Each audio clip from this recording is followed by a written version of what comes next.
why I see people in colors and not in faces. So this title might sound so racist, but it is not. I think I should write on my title not racist. Yeah, so it might be sounding very racist, but it is not. But I actually see people in various colors. Not literally, I mean, but yeah, I mean, I don't know. I have always trouble, remembering faces. I've always trouble, and even you see. I mean, if you also try to see and you also try to remember, you will not remember people's exact faces. You will have such a blurry image in your head, of people. I don't know if it happens with you or not, but I'm sure it happens with you. You know how things are just not rigid, you know, and I can't see people or things as very rigid. I cannot, you know, I don't even predict people. I don't even try to judge them. I don't even try to, form opinions. I don't even try to look at their dresses. I don't even try to gauge their social status, their caste, creed, race, color. I don't try to, see. I don't try to see all of those in people. I don't try to see all these identity, their nationality, or nothing. What I really see at the end of the day is their soul, is their color, and why am I saying color? Because color is very blurry, in many sense. If you, I mean, I just love imagining paintings. I just love imagining canvases in my head. Okay, so yeah, but I not always like to paint it because it takes a whole lot of patience. But sometimes I take my time out and really try to paint it too. But I like imagining canvases in my head. I just so much love imagining pictures in my head, for canvases, for paintings. I love paintings.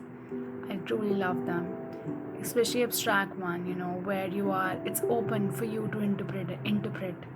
you know it's not rigid. It's so flexible, it's so adaptable, it's subjective. It's you decided, somehow you decided, and nobody else is going to decide it, right? So yeah, I like those things. Okay. So yeah, maybe you can close your eyes and try to imagine with me what I'm trying to tell you. So imagine a canvas, a white canvas, a big white canvas, and just colors from everywhere, from every nook and corner of the canvas. Colors from every nook and corner are falling. They're falling, and they're all coming together into the center bright light. And you can now try to imagine the colors flowing in reverse. They were trying to come from the nook and corners of the canvases. Now try imagining the colors moving from the center, outwards toward the nook and corners of the canvases. Imagine beautiful colors: yellow, greenish, indigoish, a pinch of pink, and then crimson red, and orange. Just try to, the sea green color. Just try to exercise and imagine all these colors, moving on the canvases from out in or in out, and just rushing and falling into places. And that's how I see life. That's how I see life. That's how I see people. I cannot see them as rigid things. I cannot see them as nationality. I cannot see them as their social status. I cannot see them as their faces. Even I cannot see them as appearances. And I know we all, as human beings, I know we all have a habit of, looking at people and then trying to predict it. You know why people predict rather than finding them as a possibility? People try to predict people because they want to play safe. They want to, play, yeah, they want to play safe. Okay, rather than just being open to the possibility of life. What I see in people is life. I truly see it live. I know it's just a one day game someday. I know if they really start to, the day, their brains awaken and, everything is going to fall like this soon, this soon. What is really going to remain of all these people is just color.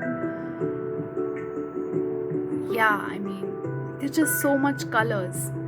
People are just so much colors, blue, green, yellow, and yeah, people are just colors. And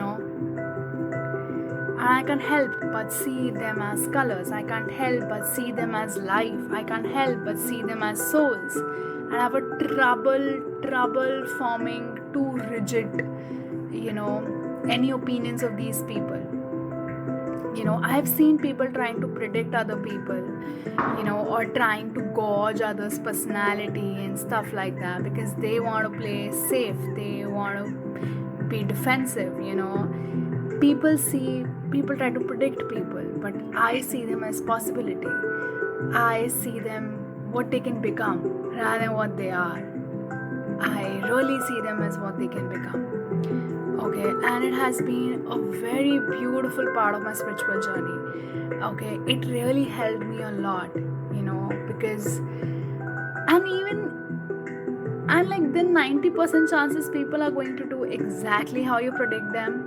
Okay, but still, somewhere in your heart you still try to believe in their possibility rather than in the predictability. So you try to go out of your own boundary, and you try to trust in the possibility of these people around you. But many a times, eventually 90% of times, they only do what you can predict for them. I know how people, let's say there's a person. Okay, I know how everybody's going to predict him. I know how everybody is going to predict her. I know how is everybody going to predict him. But and what he is really like, I can know, but I still choose to see the possibility in him. I cannot see rigid stones. I cannot see that. And I don't know, it's just so difficult to explain today, my video. But yeah, I see it as very dissolving. I see life as, I cannot see them as my friend, or I cannot see them as my enemy at times, because I know, sometimes enemies, they have a whole lot of messages, that life has brought, to us from them. And life hides very smoothly behind these enemies. It just plays hide and seek with you. Life tries to communicate with you. Life is not very rigid. These people are not rigid, they're not stones. They are just colors, just flowing colors. That's it. Their identity is so malleable, so malleable. You have no idea how fragile identity they are living with. You have no idea.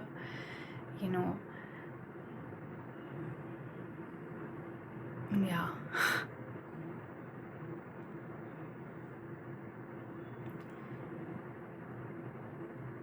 People try to predict people because they are like, this person could harm me in this way or in that way, or so they just, in trying to play safe, is this person good for me or not good for me, in trying to play safe now, they will try to predict, they will try to know more than what is required. Okay, and in and when you do that, when you do more than what is required, then you have a distorted feminine. And trust me, nowadays everybody is having a very, very distorted feminine. That's why so much stress, anxiety, people are facing mental health issues, is actually, because our feminine is very distorted. Feminine is more about rest, knowing when to rest. Nowadays stress is very uncontrollable. People are feeling it's uncontrollable. Anxiety is uncontrollable. People are having panic attacks. I also used to have very small panic attacks as well at some point in my life, and maybe I still do at times, but I'm so much better at I'm so much better at things now, very much better comparatively at some point in my life. So it's like, you people don't know how to rest. People just overdo, people just over predict, people just try to know so much more than what is required. People don't know how to sit in the chair and just close their eyes and just be and forget it, you know and things will come to them. People have really forgotten the magic. People have really forgotten the feminine appears, the goddess appears very magical, because of this property. Masculine is always, the masculine part of you, the logical part of you, is always very, surprised to see how feminine does it. Like, she is so magical. She would just, feminine, masculine, they both exist within you. I hope I make that clear. I try to make that clear in every video. Feminine, masculine, they both exist within you. That's what Ardhanarishwar represents, in Shiva. That both these energies exist within you. So you can say that the feminine is the magical part of you. Masculine is the logical part of you. Okay, you both as required. Feminine is about rest and magic, and masculine is more about being active, being on the battlefield, you know just knowing when to act, knowing when to attack even. And feminine is knowing when to just defend, just not get into the battle. Okay, do you know that Krishna, there was a time when Krishna, you know took everyone from their village, from the kingdom, and went and set up Dwarka. So I think I'm not really forgetting the names, so bad with facts. So there was this king who was after him, and he wanted to kill Krishna and, ruin his kingdom and something like that. So he escaped the battle. He skipped the battle. He took everyone and he went and, he set up Dwarka and everything. Okay, he skipped the battle and everyone called him Ranchhod, a person who leaves the battle. So everyone called him that. He never cared. He's feminine. He's very feminine. He knows when to skip. He knows when it's time to rest. He knows when it's not time to overdo. Okay, he knows when it's time to just take a back seat, and and all will come to you. All will come to you. So so yeah, and then we know what happened in Mahabharata. Krishna was there as a charioteer, and we know that on the opposite side there were people like Shakuni, there were people like the Shasana. How these people were. They were so tricky. They didn't follow rules or something like this, and then people picked up Krishna that he didn't follow rules. Why will he follow rules when other opposite side is not following rules? Why should he follow rules? So so Krishna is said to be the avatara of Vishnu, right? So I'm watching Shiv Shakti right now, and in that show also they keep showing how Vishnu, Mahadev always sends Vishnu, to do the Maya, to trick Rakshasas. Okay, so many a times he would send him to become Mohini. He would sometimes send him, to become something or this or that. He always send him to, do the tricks on these Rakshasas to put them into the trap. Okay, and Rakshasas always hated Vishnuji. They were like, yeah, this person tricks us, they do the tricks, it's fine, but they're like, you are God, you can't do the tricks. Okay, it's unfair, it's unfair for a god to do the tricks. So they go like that, and then Shiva comes and explains, what do you mean by it's unfair for a god to do everything done in the name of truth? It's fair. It doesn't matter you're god or what. Everything done in the name of truth, it's fair. So everything is fair in truth, not in love and war. Okay. So yeah, that's the Shiva's statement that he makes. And why not? He's thinking for everyone, right? Krishna is thinking for everyone. He knows that he will participate in the battle right now, he will fall, his kingdom will fall. He's thinking about everyone out there. Okay, and he skips the battle and he takes them and sets up Dwarka. I just hope I'm getting the facts right, but there was a time when Krishna skipped the war. Okay, and I might be wrong in saying that he went to Dwarka directly after that. I might be wrong, I don't know, please do with the facts. But yeah, I'm very sure that he skipped one battle, okay, when I think some king was after him, for after his life and after his kingdom as well. So something like this. So he skipped the battle, he took all these people, he thought about everyone, just not him, and that's truth, isn't it? Truth is about how much more is your identity. How truth is, the more truth you've realized, the more bigger is your identity. Okay, so you will, you might die for your family, you might die for your nation, you may die for the entire world, you may live for the entire world, you may live for the entire nation, you may live for the entire family. And then there was a time when Krishna was a charioteer, and he didn't skip the battle, he was there. Instead, he spoke Bhagavad Gita and inspired Arjuna to fight. Okay, so that was exactly he was, right? So it's both ways. Okay, Krishna is both ways. Okay, and he's flexible, he's not rigid.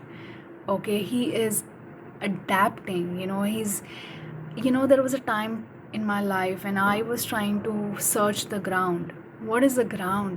Where can I put my feet? Where can I put my foot?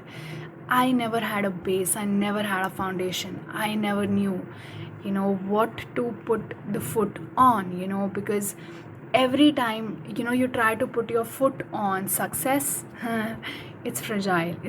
You try to put your foot on wealth, it's fragile. It can come and go anytime, success can come and go anytime, because success is dependent on, I think the material success many a times is dependent on, let's say, on other people. At the end of the day, wealth is dependent on other people. You earn wealth because other people are giving it to you, isn't it? Fame, if fame is also dependent on other people, you're getting it because of other people, right? It's so fragile. Nothing of your own. I was trying to put my foot on my job, maybe that's what I can put my foot on, but no, it's fragile, and it just doesn't fill me. Okay, it doesn't fulfill me, and I've always felt this gap inside me.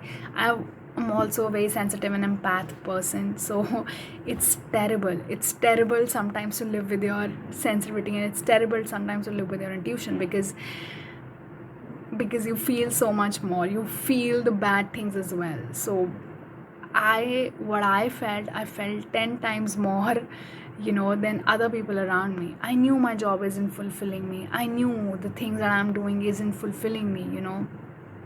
So I've tried, like, for years and years, I tried to find a foot, I've tried to find where to put my foot on. And as I grew, as I walked my spiritual journey, it's love. I know that I can put my foot on love, and for me love is equal to truth. Okay, and and truth is equal to love. Okay, So, and love is just not about the other gender. Love is so much bigger. So yeah, I mean, exactly. Exactly. So where was I? Why I see people in colors in modern pieces. Where was I actually? What was the bigger point I was trying to make? I forgot, yeah. I have to check the video again. Yeah, I was trying to talk about how no one is your friend and no one is your enemy. It may just look like that. Okay, it is a kind of a distraction. You will just feel that this person doesn't like me, or this person has negative energies towards me, so it's my enemy. Or, okay, this person feels good about me, so this is my friend. No, no, it's not. It doesn't work like that at all. You have no, it's just all colors. Okay, and colors come from one damn color, that's white color. All colors come from one damn color, that's white color. White colors have, how white color disperses and it forms, 7 colors of Vibgyor and everything. You know about that science. If you even don't know, you can search that white जब white light disperse हो जाती है तो उसमें से 7 colours निकलते हैं. Prism method होता है, प्रिज्म कुछ होता है, प्रिज्म को ऐसे रख कर लेना, यार देख लेना, गूगल कर लेना. But what I am really trying to tell you is that all is colours. It's not we see it very rigidly, यार ये तो मेरा दोस्त है, यार ये तो ना मेरा दुश्मन है. दिस इट्स यार दिस पर्सन ना, ये ना, he is from this caste. Okay, you don't know this caste ना, ये ऐसा ही होता है. दिस इज़ ओपिनियंस, जजमेंट, ये सब डिस्टॉर्शंस है. आप देख ही नहीं रहे हो. You not awaken yet to what life is. It's all just one light, and when you will awaken, you will see it. You will see that your judgments, your opinions, your likes, even your dislikes, everything was a distortion to how reality is. Everything is in a way trying to talk to you.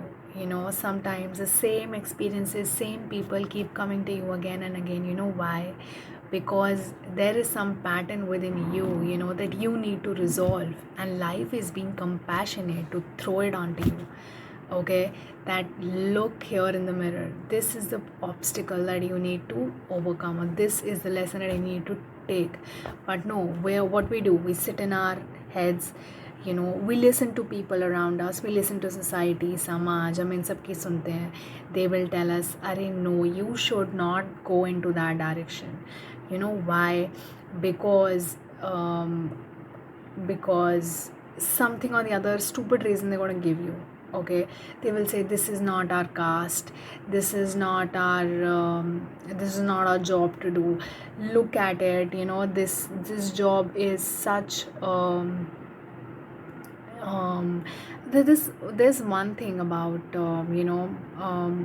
abroad that I really like, is that the kids, or people who are literally growing up, everything, they do all kinds of odd jobs here. But here in India, we are really looked down upon. We will be really looked down upon, even if especially middle class people, they have something in them. They want to prove it, that they belong to they really belong to that class. They really have this. I don't think so upper class wants to prove it to anyone. I don't think so lower class wants to prove it to anyone. But the middle class really wants to prove that they belong to middle class, or they belong to middle class also. They're highly middle class, and they're like upper middle class. So I think it's in middle class, they will, in India, they will not allow their kids to to go out and do odd jobs, or to do small jobs, right, while they're growing up. They'll send them to study or this or that, because it's a kind of a status cue for them. It's a kind of a social status for them. So we all are so distorted in our visions. We are all so distorted in our in seeing the life, in seeing universe, in seeing life around us. We think it's friend, it's enemy, we think it's god, it's demon. Demons come to assist you. Trust me. Okay, I'm watching Shiv Shakti right now on Colors, and there is this one beautiful thing that happens is that when Devas, so Devas and Rakshasas have, so Devas are like lesser gods, you can say, and then we have Rakshasas, which are, we can also call them demons. So they are the both parties, and they represent, a level of consciousness. Okay, they represent comparative level of consciousness. So Rakshasas have a very low level of consciousness because they're really disrespectful towards even women, okay, and children. And whereas Devas, they are still better, but still not yet achieved. Okay, what Shiva has. Shiva is the creator. Shiva represents, creator. So he is in touch with the creator. He is the highest consciousness because he has gone in touch with the creation. He has not gone in touch with the creator. So that was Shiva is. Shiva is now himself the creator because he has gotten in touch with the creator. He is the highest consciousness level. This is my interpretation of these Hindu mythologies that I am reading right now. And this interpretation, who gives me authority to do this interpretation? It's me. My level of consciousness gives me my authority to do it, and it's just completely up to you. The freedom, I'm just trying to express it. I'm not trying to really have an authority here, but yeah, I'm just really trying to express my whatever level that I am on my spiritual journey, or on whatever level I am at my consciousness. I'm just trying to express it, right? This is how I see. Okay, and it's completely, you have to see whether it resonates with you or not. It's high time that we don't go by scriptures, authorities, that again, rigidity, that we will listen to this person only because a lot of people go to him, or he is trending right now. Okay, and he says good things, and oh, he has changed the life of my neighbor. So all these are rigidities, all these are rigidities, all these are noises. Just get into silence. It's time to get into silence, time to get in the rest mode. Let's just not overdo it. Let's just not, let's just put our feminines to rest. We overdo, we over predict people, everything of that sort. So yeah, what I was saying. Oh yeah, I was talking about this Hindu mythology. Yeah, so Rakshasas are there, Devas are there, and then Shiva is there, right? So what happens is that Rakshasas, they will go and try to take boons. Okay, they'll try to take spiritual powers from Shiva, and Shiva gives it. Okay, he gives it very freely. And Devas are very rigid still. Okay, they still have not attained it. So Devas go to Shiva and say, why have you given it to him? Even people in audience also sometimes ask, why Shiva will give all these powers to these Rakshasas? Why will he give? Yeah, this is not correct, this is not right, this and that and this. And this is so unfair, and Devas even say, I think he has ego problems. Shiva has ego problems. He thinks he's a god and he can do anything, just want, in just pursuit of wanting to be appreciated by others. He is just giving these boons and advantages to these Rakshasas because he wants to be prayed, he wants to be seen as god. That is why he has gotten corrupt. Sometimes they really think that way also. Devas, okay, the lesser gods. Rakshasas, what do? They know that these people, they are very righteous people. They will always do the right thing. So they always try to take the advantage of the Shiva family. Okay, they always try to, take the advantage of the Shiva family. But still, it's always Shiva that wins at the end of the day. It's not Rakshasas, it's not Devas, it's only Shiva.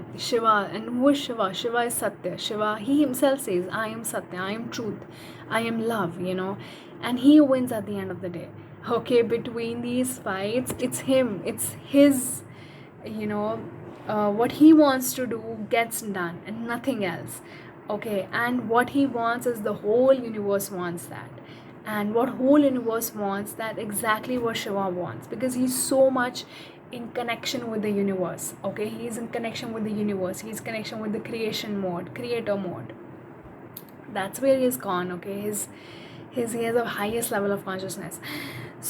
So he would give, these boons to Rakshasas, and sometimes when Devas would go and, try to, unjustly or by trick or by hook or by crook try to, kill Rakshasas and everything, he tries to stop them as well.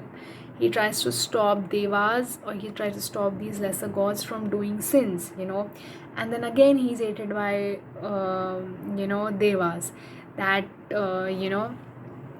we come and we pray to these Shiva, these demons, they don't even come to pray Shiva. We come and pray to Shiva, we bow our heads, we do the aarti, we do everything, we pay him respect, and what does he do in return for us? Nothing, right? So these what, Devas really feel inside, and this is how they started to feel inside, but Shiva is doing such a mercy, he's doing such a compassion, he is stopping Devas from doing wrong, okay, from gaining bad karmas from themselves.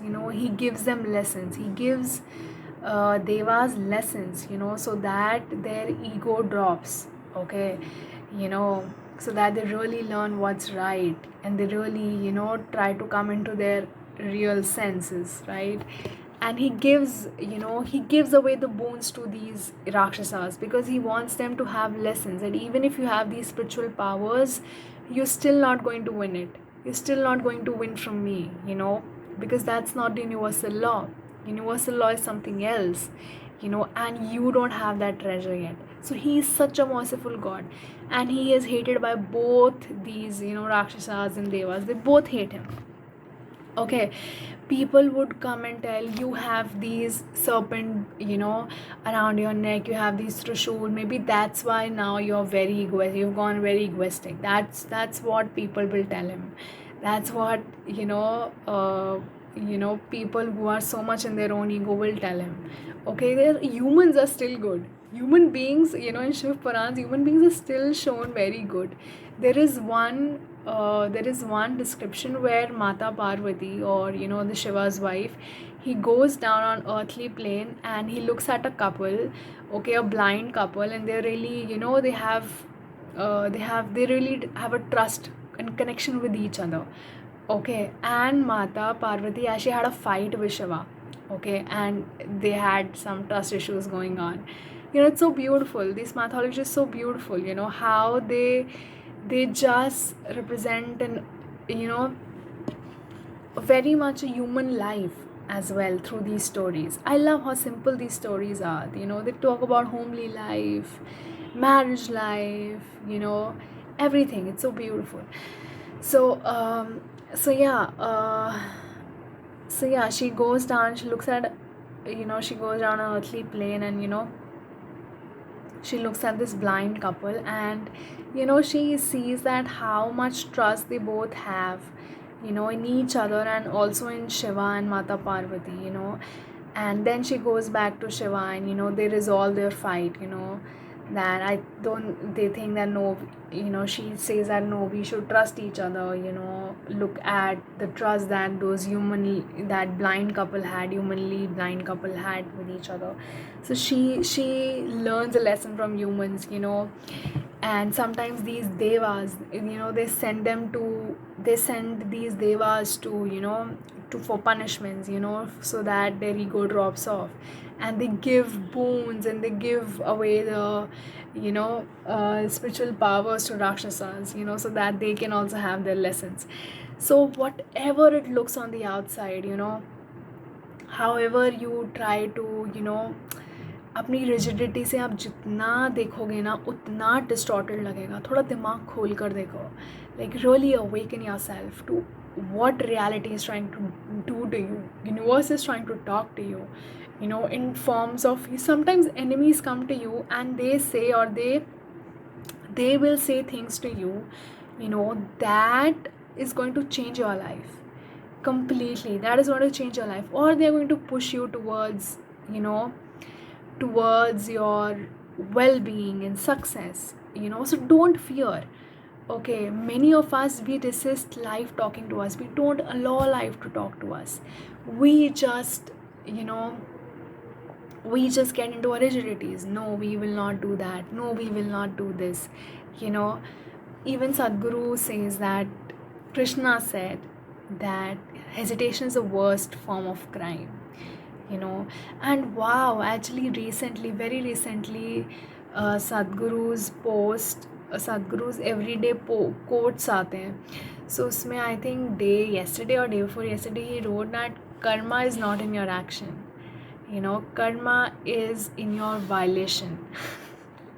It's so beautiful, you know, when it's in the violation.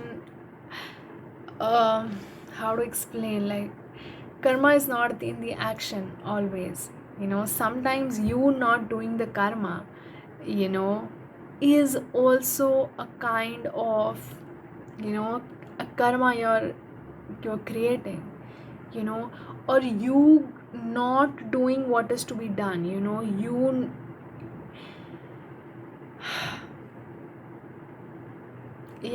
not doing what is to be done is what creates karma. It is in violation, you know.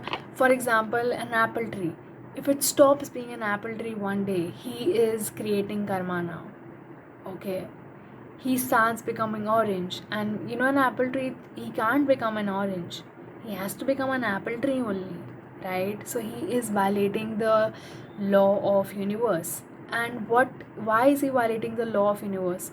Because mango tree came to apple tree and made fun of apple tree, that you should become orange tree, you know. What are you, apple tree? Apple tree doesn't even look good, you know. Apples are not even useful. You should become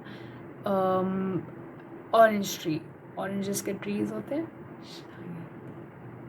या oranges trees होते हैं. तो you should become a orange tree. Okay, you should not, you know.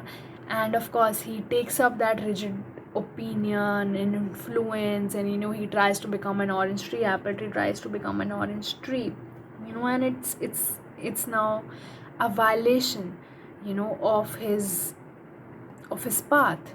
Okay, of his, he not trusting himself, he not being himself, he not being his authentic self, you know, because of certain prejudices that mango tree taught him. Okay, so yeah, I hope you understood what I really wanted to say through this video. Yeah, I hope I really try to make sense. Thank you for watching the video.